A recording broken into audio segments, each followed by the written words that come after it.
When you play the Game of Thrones, you Subscribe and like. or you die. There is no middle ground. Alright, hello YouTube, welcome back to the Rescom's YouTube channel. Today's video is going to be a House of the Dragon discussion video. I want to talk about House Velaryon because I think House of the Dragon Season 1 kind of did them dirty in a way. They are a major family, and I think that was shown on the TV show, don't get me wrong. But I think they missed a lot of opportunities. I mean, if you think about Corlys Velaryon, he is a character that is one of the most important characters throughout this time period in the book. And there were time periods on this season where he just wasn't even in the show. Like, we would hear about him maybe a line or two explaining why he wasn't in the episode or something, but he would just be gone, okay? And there was other things throughout the season that just rushed the Velaryon plotline or just glossed over it. And before I get deeper into the video, if you guys, I'd like to like, subscribe, and comment for more of this type of content. Please do it up to channel growth or peel up my like this content as well. But there's something else that I also want to talk about that I think maybe is an underlying issue. And I want to preference this by saying I thought the Velaryon family, the actors and actresses that were, playing those characters did a very good job. Corlys Velaryon's portrayal on the show is actually pretty good. I think it's one of the best of the entire show, outside of Viserys. But I think he did a very good job and brought to life the character from the book. You can tell that actor put in a lot of work into crafting that character, and he did a fantastic job. So when I'm talking about these issues, I want you guys to keep in mind, this has nothing to do with the actual actors or actresses. They did a fantastic job with what they were given. Laenor, I think, was actually heavily improved when it comes to giving him a character in the show than in the book. And I don't really like the way they ended Laenor's plotline, but again, I want to preference that. So I don't want you guys to be misconstruing things that I'm saying about and taking them that I'm insulting either the actors or something, anything like that. So where I'm going with this plot is, for one, House Velaryon underutilized. We kind of talked about that in the intro of the video. Something else I want to talk about, and it's more of a decision from the writers and the casting, is there's this big idea in the book of who is the father of Rhaenyra's children. In the book, it's still a major conspiracy. We don't know to this day.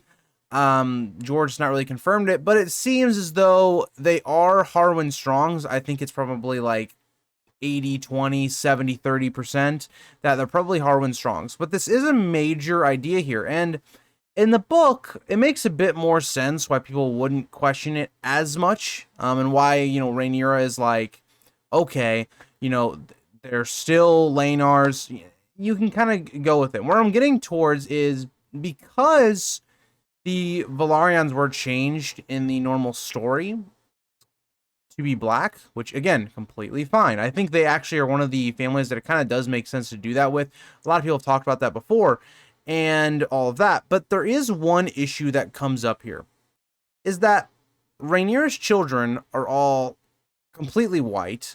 So there really shouldn't be this whole idea, it makes Alicent much more right in this situation, because it's in Alicent's point of view, everybody in the world should be okay, yeah, obviously these are Harwin Strongs. In the show, it's literally 90, it's 100% they're Harwin Strong's kids, which it takes away from the mystery of that, where maybe that's what they were trying to do. Maybe they were trying to not make it as much of a mystery. Maybe they were trying to make it more straightforward. I'm not sure. So I'm interested to see what your guys' opinions are on that, because they're two very different ways and takes on Rhaenyra's relationship with Harwin and Laenor.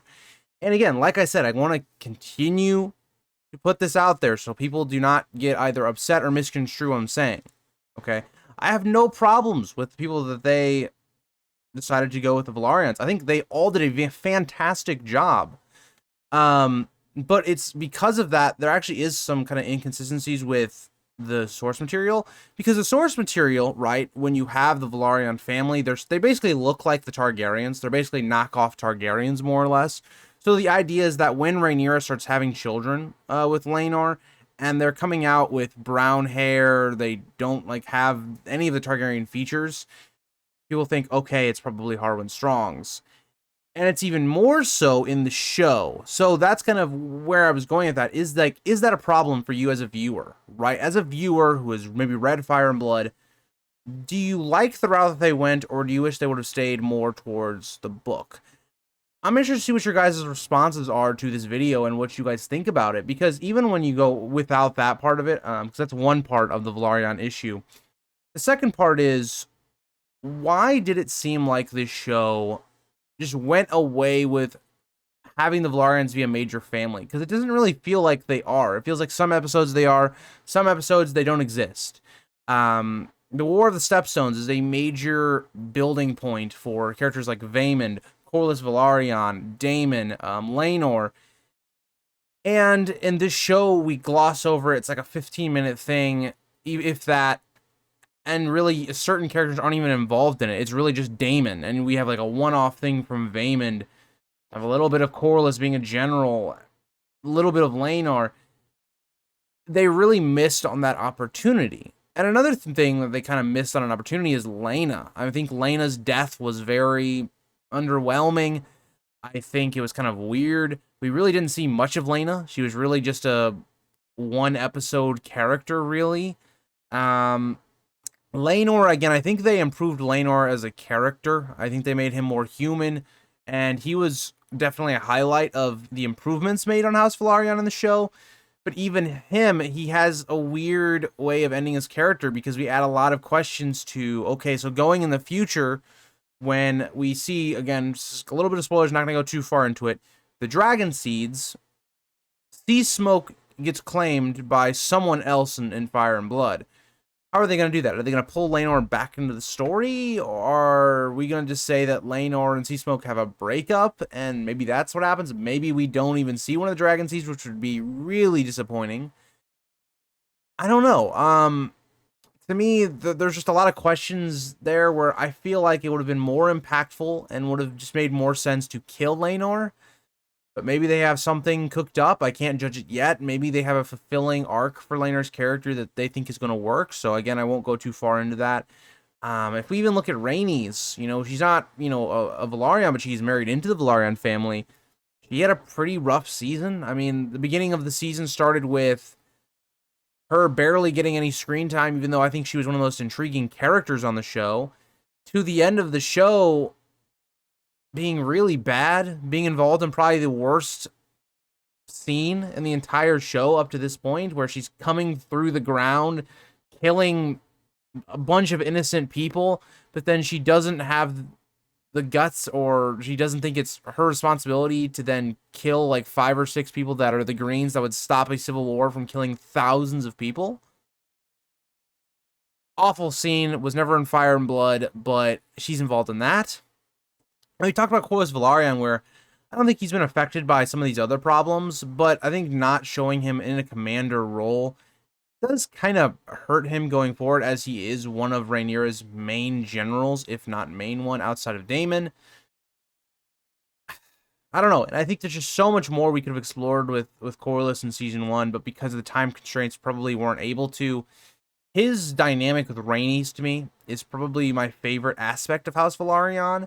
And with that, we really hardly ever see it. We saw maybe 2 or 3 scenes between the two the entire season that were really good.